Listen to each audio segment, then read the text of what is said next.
Saya Erik Setiawan dari kelompok 7 ingin mempresentasikan mengenai program pembuatan website artwork sharing untuk para ilustrator. Nah, di kelompok saya yaitu Jackson Chandra Dinata, Leoni Ramadini, Fajar Anugrah, Dwi Setiawan, dan Erik.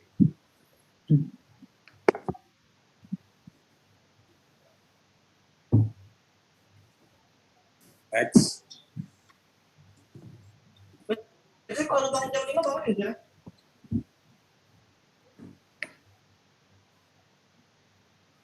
Next slide. Oke, berikut latar belakang proyek. Tujuan kami memilih website proyek ini agar para user mudah mencari dan mendownload artworks yang disukai dan dibuat oleh para ilustrator. Setiap artwork dan akan diberikan kemudahan untuk mencari dan menemukan jenis produk karena kami menyediakan fitur kategori jenis artwork sehingga para user bisa lebih cepat dan mudah menemukan artworks yang diinginkan. Website yang kami buat dalam bentuk website user-friendly yang bisa menggunakan bahasa Inggris atau global language atau beberapa bahasa asing lainnya, maka para user dari negara lain sangat mudah menggunakannya.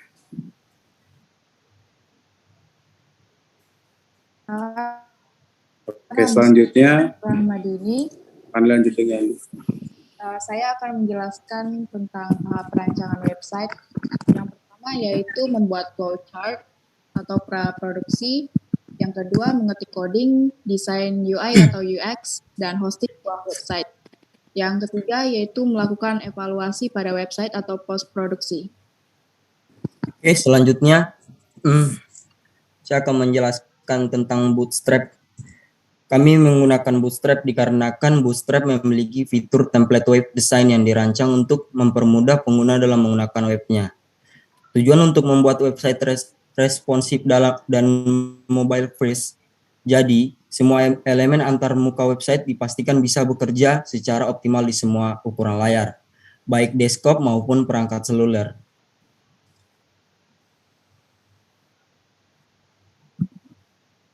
Kami menggunakan NetBeans karena NetBeans itu sebagai media untuk menulis, menyusun, atau mencari kesalahan pada Java, dan bahkan bahasa dinamis seperti PHP, JavaScript, Groovy, dan program Ruby. Jadi kami bisa tahu di mana salahnya jika terjadi error pada suatu coding.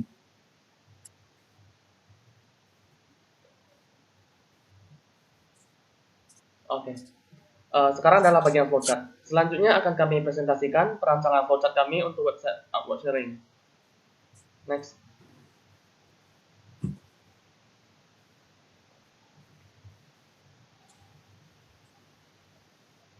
Di flowchart ini akan dimulai dari awal dengan halaman login.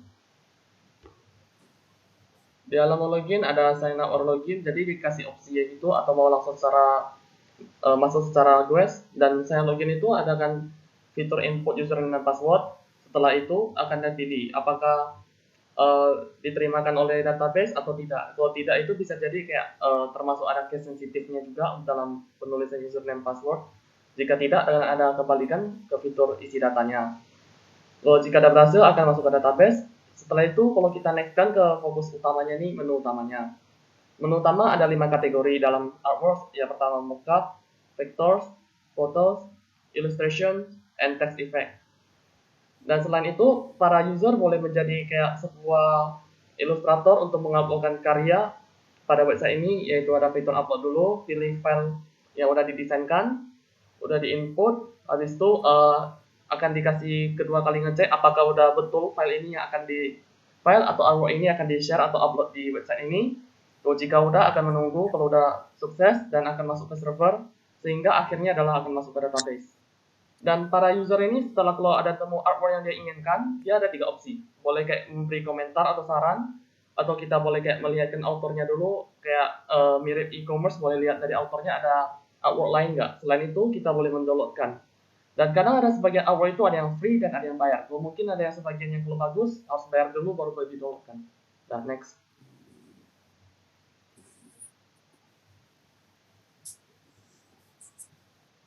Oke, untuk sementara ini progres untuk website kelompok 7 ini sementara sudah ada flowchart dan perancangan awalnya. Pada waktu setelah UTS sampai UAS akan kami memberikan hasil websitenya langsung secara praktikal. Next. Jadi untuk itu sekian dan terima kasih dari kelompok 7 mengenai program pembuatan website artwork sharing untuk para ilustrator. Terima kasih.